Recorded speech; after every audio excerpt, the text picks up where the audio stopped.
Only war.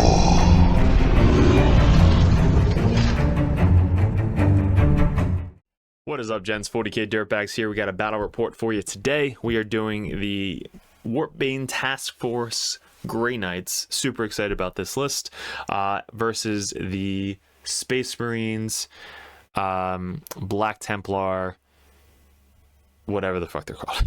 So Black Templar, really a bunch of just marine bodies. I think it's 229 bricks. We'll go over the list in a little bit, but played by Brian, really good player. And this was just super scary, super good matchup, really good test for both armies. This was, if I played this into Chaos Cold, I think I would have had it, but we are retiring Chaos Cold after this weekend at the GT. So if you guys are interested in staying tuned on how we're going to finish up with the Chaos Cold, we were ranked #1 Chaos Space Marine player in the world this year, and then we were ranked #1 best player on ITC in the United States. That was a huge accomplishment thanks to my Patreons and all the supporters I had this year. It was insane, nuts, crazy year, loved it. Met so many cool people, especially everybody who came up to me at LVO. That was super fun. Finished 8th at LVO, which was insane. So a lot of good stuff to come up in 2025, which I'm super excited for. We do have new t-shirts, which we'll go over in a little bit with the merch. But yeah, there's a lot of stuff. If you guys are interested in getting better at the game, competitive, head over to Patreon page, so that way you guys get a coach in your corner, either, whether it be myself or another Dirtbag Nation coach to help you out with questions, ideas, tactics, list ideas, anything you guys need. Definitely head over to that. Brian also is another coach for the Black Templars, Tau, and some other Space Marine builds. So let's get into the sponsors, and then we'll get into the lists and video.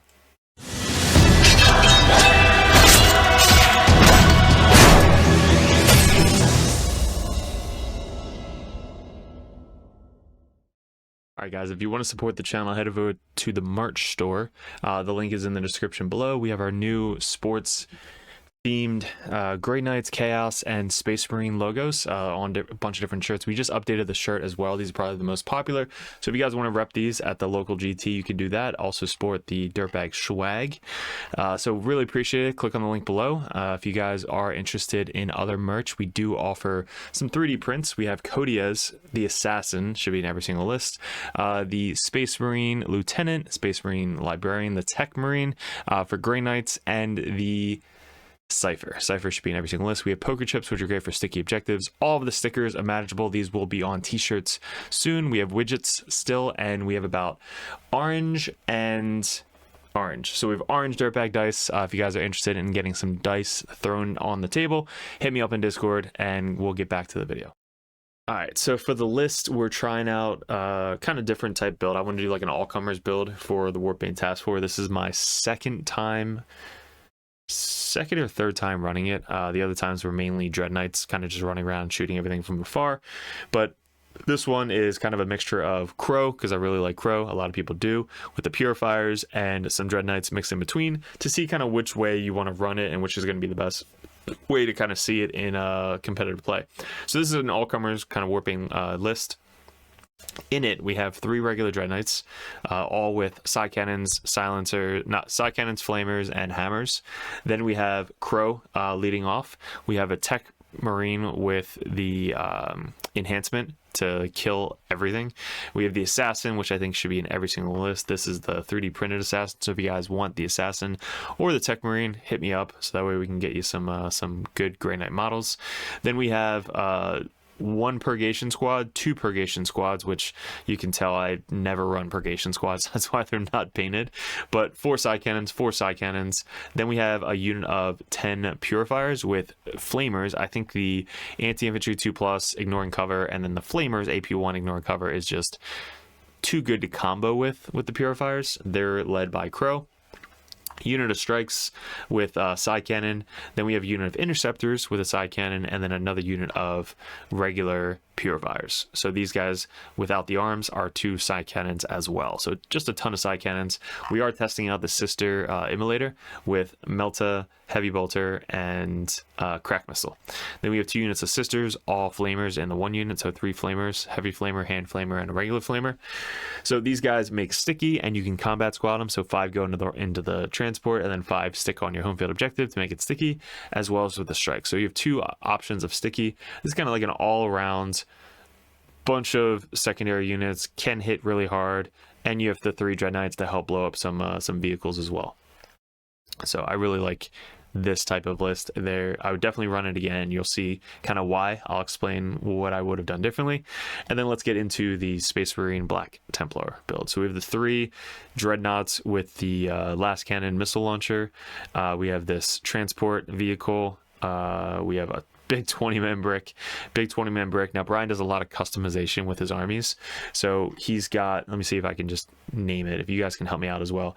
The Judicar dude with the flat sword, he gives the fight first. He's leading this crazy insane unit that goes in the transport, fight first with power sword, plasma pistol, combi weapon, power sword, thunder hammer, chain fit, or lightning claw. Like, this unit is baller.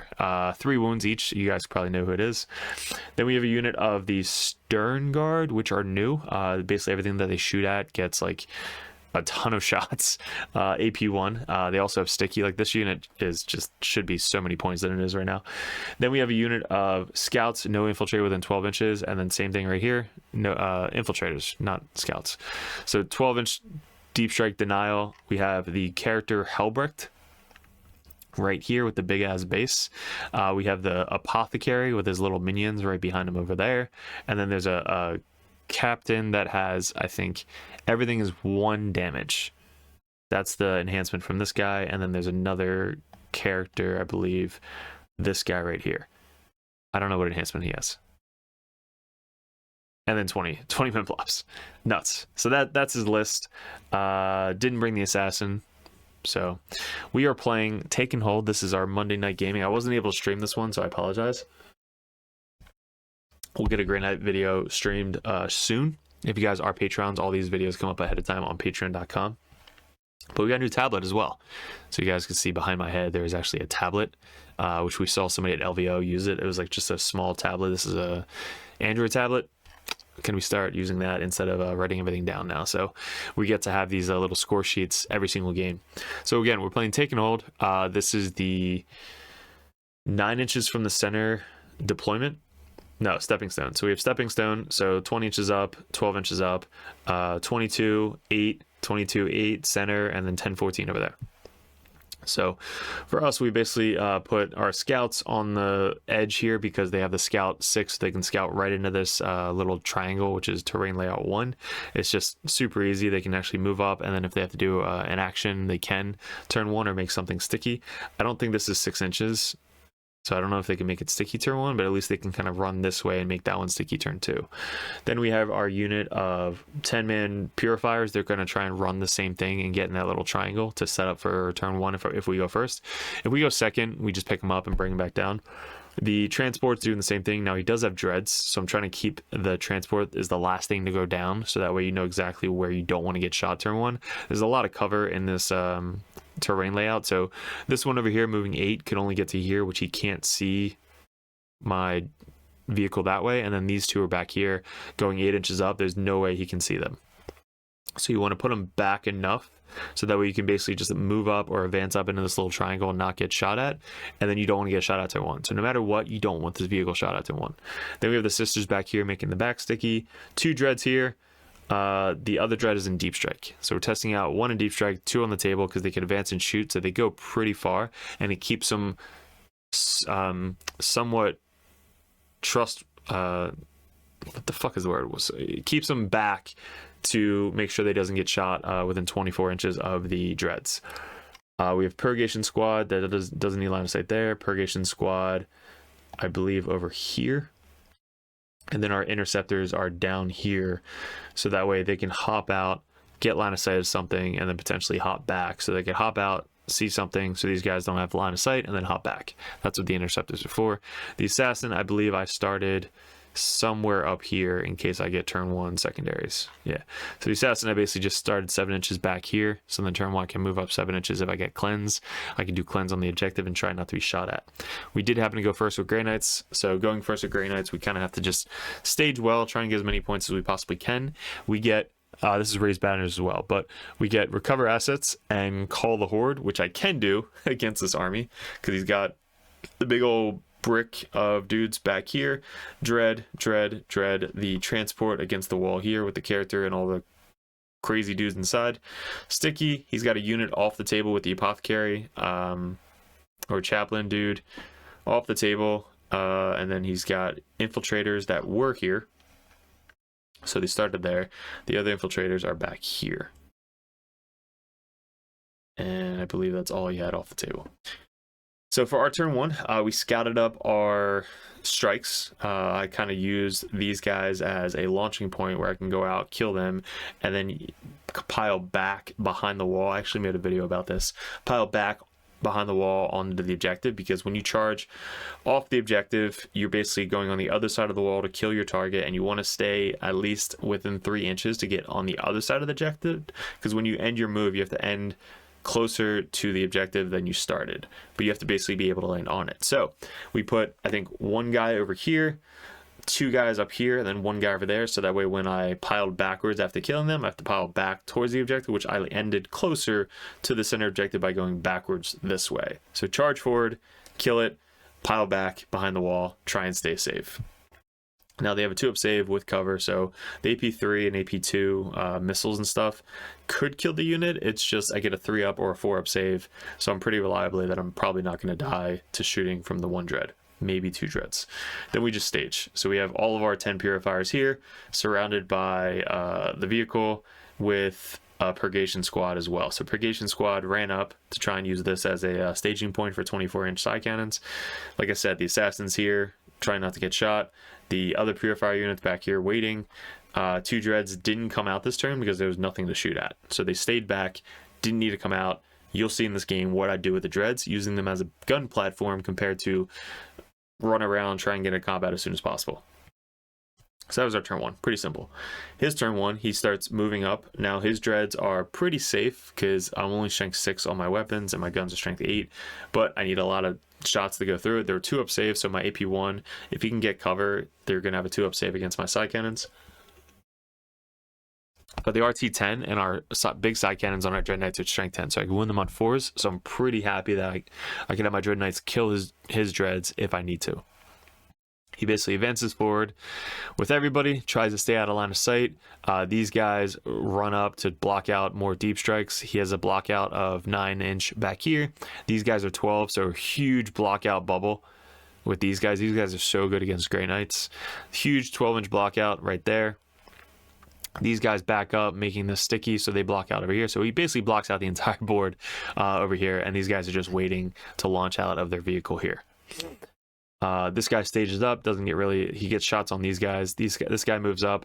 He wanted to advance onto the point, but he rolled a 1, and then he re-rolls it into a 2, and then he's not able to get onto the point. So he kind of advances up and doesn't shoot, so he just stands there. So I got shot at by 1 dread over here, and then 1 dread over here, which both had cover. He kills 2 of my strikes. Like I said, pretty reliably, I could survive 1 to 2 of these dreads to shooting. So we did, and we make this sticky. So we hold 15 on turn 1, which was such a good start with Grey Knights. And now we're staging. So this is my first fuck up of the game. You guys will see. What are we trying to do? Turn 2, we get... we ditch Call the Horde because I'm probably not going to kill his big-ass unit. We get Assassinate and Engage in all fronts. So we start moving forward. We deep strike our 1 dread over here, which is now camping the point. The Assassin... scooches over to the center to kind of be more in the center to stop a Vect or get a Vect. And then if he charges in here, I have a 12-inch Vect right here, so can't really do a ton. I didn't need to put these guys right here. I probably should have backed them up here and just waited for him. Now these guys are about 2 or 3 inches too far forward. I was putting them out here to kind of tempt his Overwatch. or my Overwatch, because if I put them out here, it's all these guys having full rerolls to hit with Overwatch, anti-infantry 2+, 4 flamers, and bolters. So I was like, all right, maybe I can kill a bunch of guys coming in, but they're all 1 damage. He's got 20 dudes, takes them on the shitty guys first. Not a good idea. The other dreads move up here, gets line of sight onto this dread, and these guys, I want to try and kill these 12 deep strike interceptors as soon as possible. These guys are kryptonite for Grey Knights. If you can get these guys dead as soon as possible, that's going to be the goal every single time. Our interceptors hop out here to get line of sight onto really anything. I got line of sight onto these guys, and then these purgations can shoot either one of that I needed. Dread Knight moves up here, advances up. He'll have line of sight to these guys, and then he freaking rapid ingresses over here. So I was not expecting that to come down here. I thought he was going to rapid ingress up here, but instead he comes out back down here and just puts 2 blobs on my side of the table, or basically on his side of the table, but 2 blobs on one side of the table. So this side of the table is going to be kind of crushed in a little bit. What do we got? Tech Marine is lone op. He's 3 inches up here, and I put my purgation up here. The strikes move up to block. So I wanted to try and move block this turn, so I blocked here. I probably should have moved up more this way. So if I put 1 guy technically here, 1 here 2 inches away, and then 1 here 2 inches away, he has to run around this way to get to me. But instead he's able to just go fucking straight forward. So that was my mistake. I should have ran my guys from here up to here, and then put another guy 2 inches away, and then put another guy 2 inches away. So that line would have had to been going this way to get to me instead of going straight at me. Or you have to go this way to get to me, which is just so much further to move. So I was using my strikes as move blocking, which is a great idea, just didn't put him in the right spot. Like, replace this guy with up there, perfect, right? So then these guys have move, shoot, move. So we did basically the same thing to try and stop this blob from getting to my Dread Knights. This is where we ended up. So I was going to move him back behind cover, but I saw what he did, so I had to move forward, and I kept him off the objectives so that way he doesn't get secondary to try and kill them on the objectives. So that is where they're lining up. Now they have to kind of go through these guys to get to my dreads, which is, again, I'm not trying to throw my dreads forward, especially into blobs, because then they'll just die. I'm trying to use them as gun platforms. Now up here, we kill all but 1, which this guy's going to get a ton of points throughout the game. Kill all but 1 of the 12-inch bubble guys. We do kill the dread in the center. We use the sisters to charge against, see the sisters there, transport there, where we have an 8-inch charge there, a 5-inch charge there. I use them to get engaged in all fronts and basically just tie up those guys in the tank.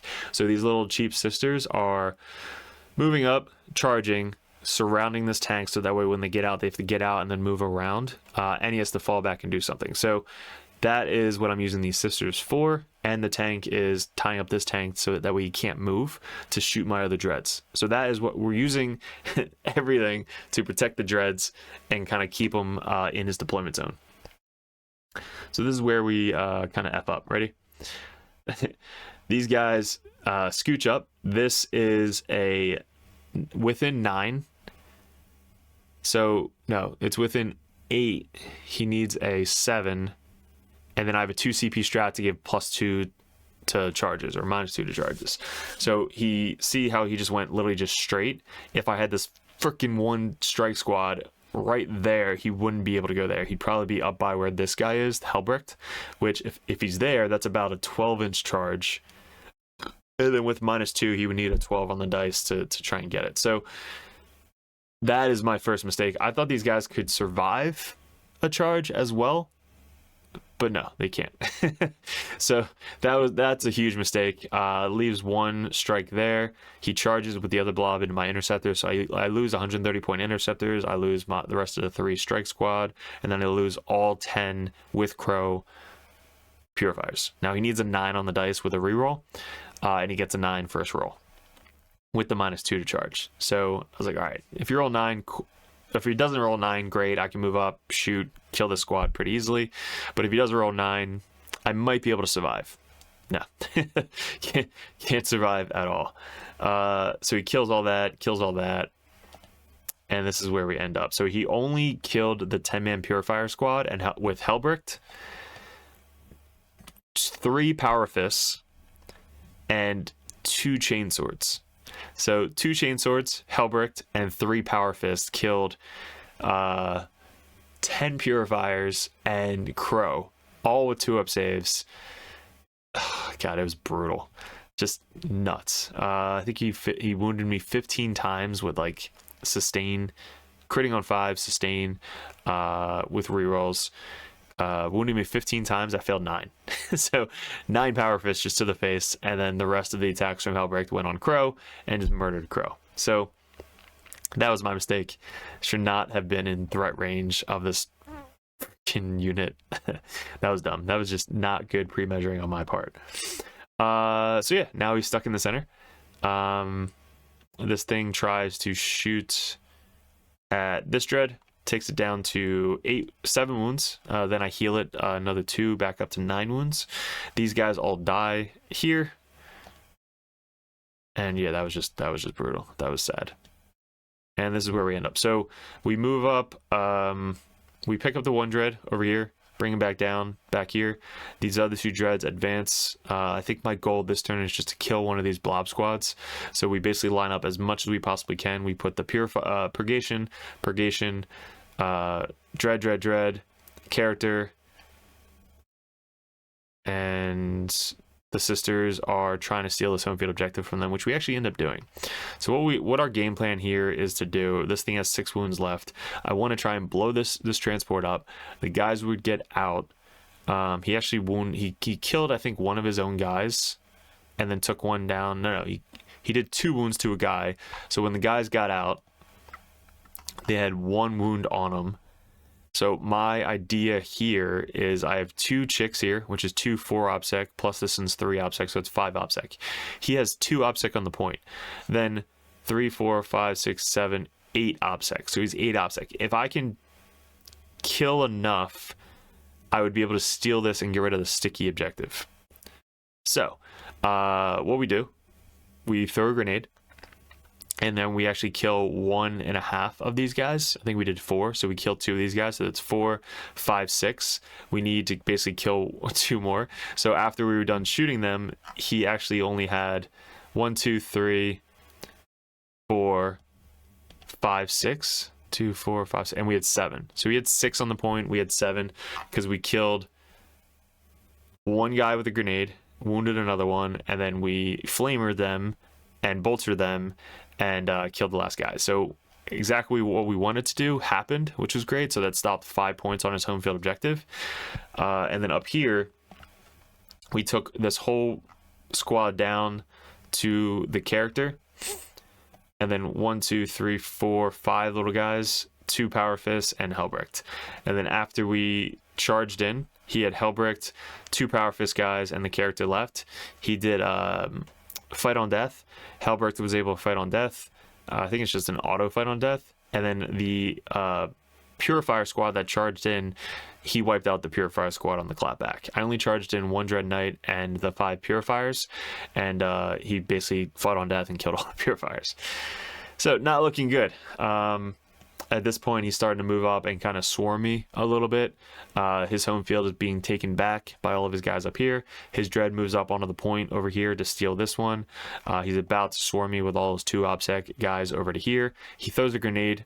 This guy only has 3 wounds left. Throws a grenade. This guy dies from the grenade, so I lose this dread. He's got these guys on this point.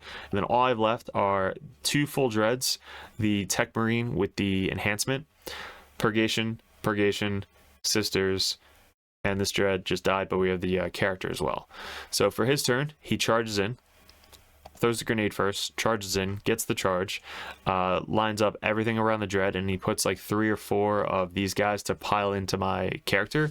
But I remind him, hey, I can just countercharge for 1 CP and try and precision out your 5+ Feel No Pain character, because I think he only has 4 wounds. 4 up invuln save, 5 up Feel No Pain, but 4 wounds, and I have a 2 damage precision fight first assassin, which is what we do. We countercharge. I charge in. I fucking fail twice, so I only hit 3 times, and then I only wound him twice. So I wounded him twice. He makes 1 4-up, fails another 4-up, and then roll 2 5s for the Feel No Pain. So I do 0 fucking damage to this this character. And then on the clapback, he kills the assassin, obviously. So kills the assassin. I think this dread doesn't die. This dread actually lives. He rolls like shit for the power fist, and I make a bunch of 4-up saves. So this dread actually has 4 wounds left. Character is doing the action in the center. This dread and this guy who lived is just getting him points. I think he had containment. He had storm hostile objective. He has extend battle lines. He's just, this one guy is getting him so many points on this side of the table. Up here, he clears off the sisters and the vehicle pretty easily. Now, our turn, we get, on turn 4, we get extend battle lines and overwhelming force. So I have to try and kill people on objectives. The options are to kill this guy, kill this big 20-man brick, which probably isn't going to happen, this vehicle, and that vehicle, and that's about it. So this is where I kind of like called it after this. We desperate escape because we don't have fly when we fall back. We can fall back, shoot, and charge with our dreads, but we needed to desperate escape because I can't move over his guys. So when I fell back, I rolled a 1. Couldn't really stop it. I probably should have rerolled. I forgot that you can reroll that, but this guy died, the vehicle. So there goes 1 dread. The other dread advances up, and I wanted to charge this guy. I charge, flub the roll. I think I failed. I don't know. I rolled shit. So this dread lives on 7. We did kill 1 guy. So we killed the 1 guy over here with the Purgation Squad. The Purgation Squad got picked up, brought back down. We shot at this guy, killed that guy, and then we made the charge. So when we made the charge, we stopped this guy from primary. So we stopped this primary.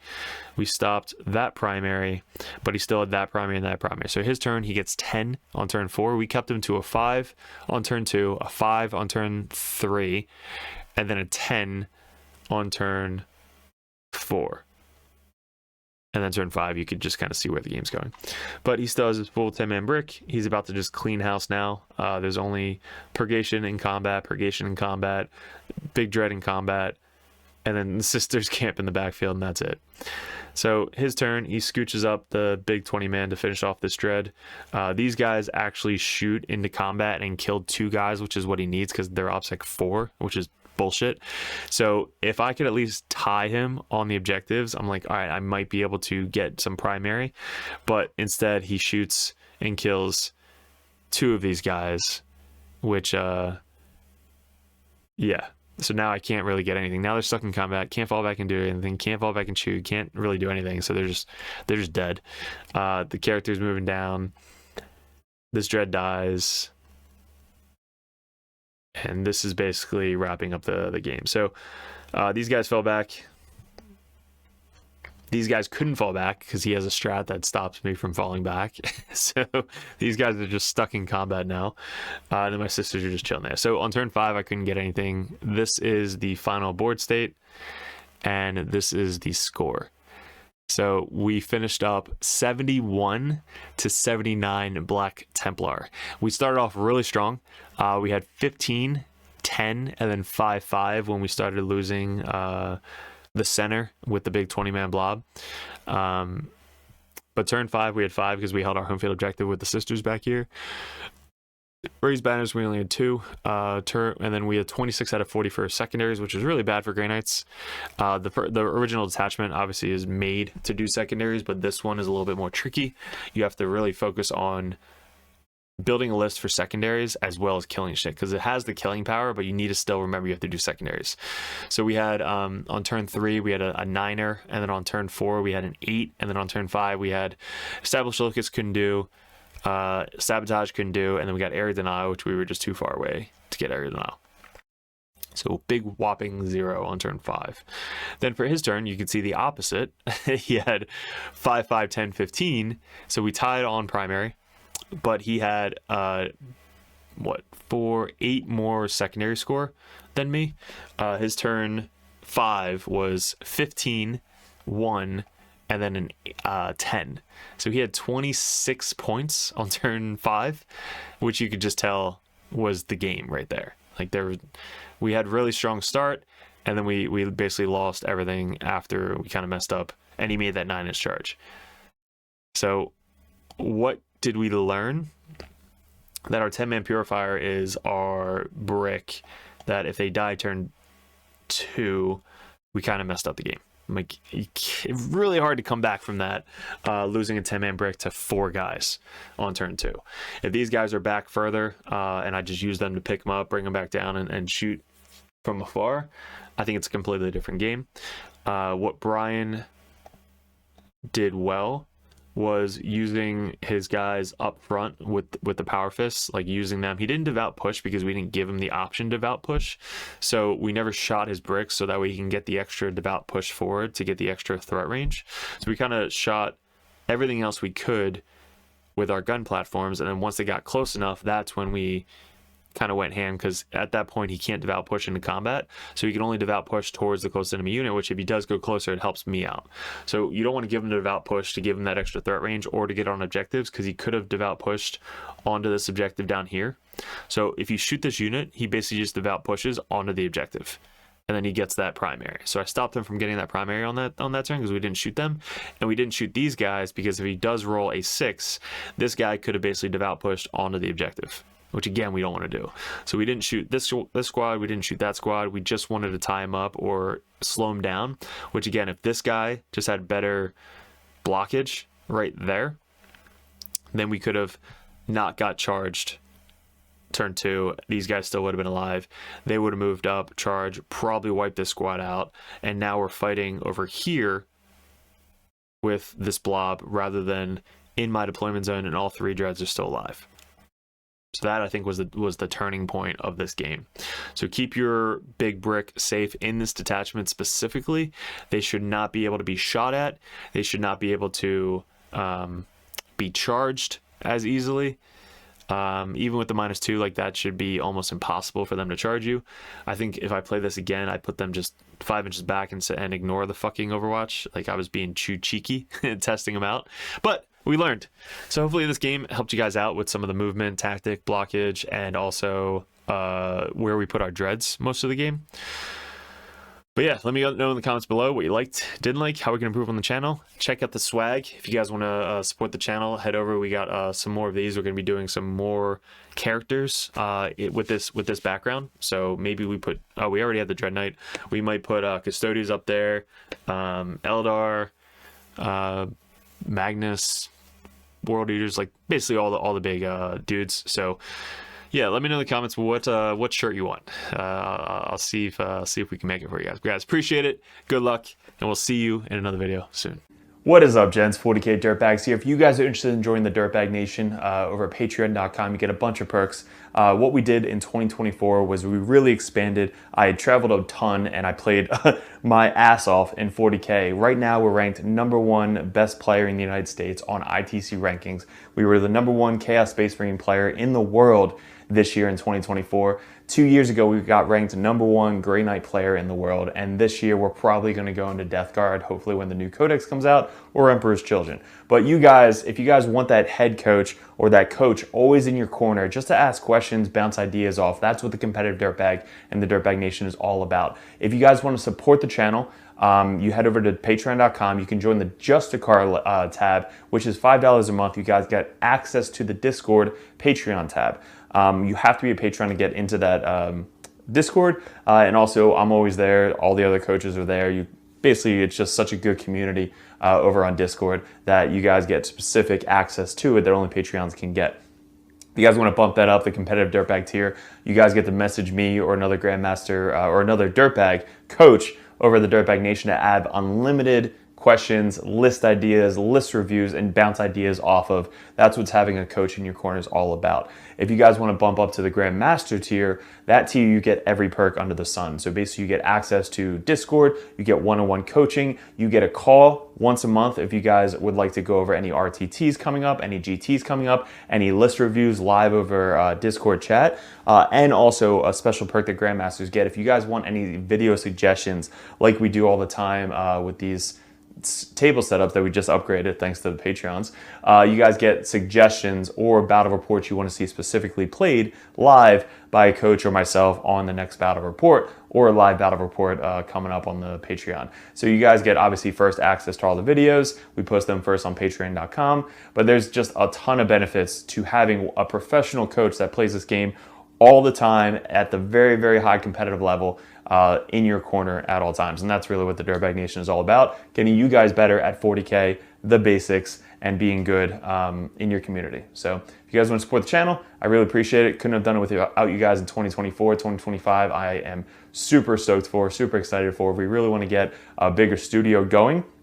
That is going to be my focus in 2025, is really growing the community on YouTube and Patreon specifically. So thank you so much for 2024, all my Patreons. If you guys are interested in joining and want that coach in your corner, head over to patreon.com and support the channel. Appreciate it.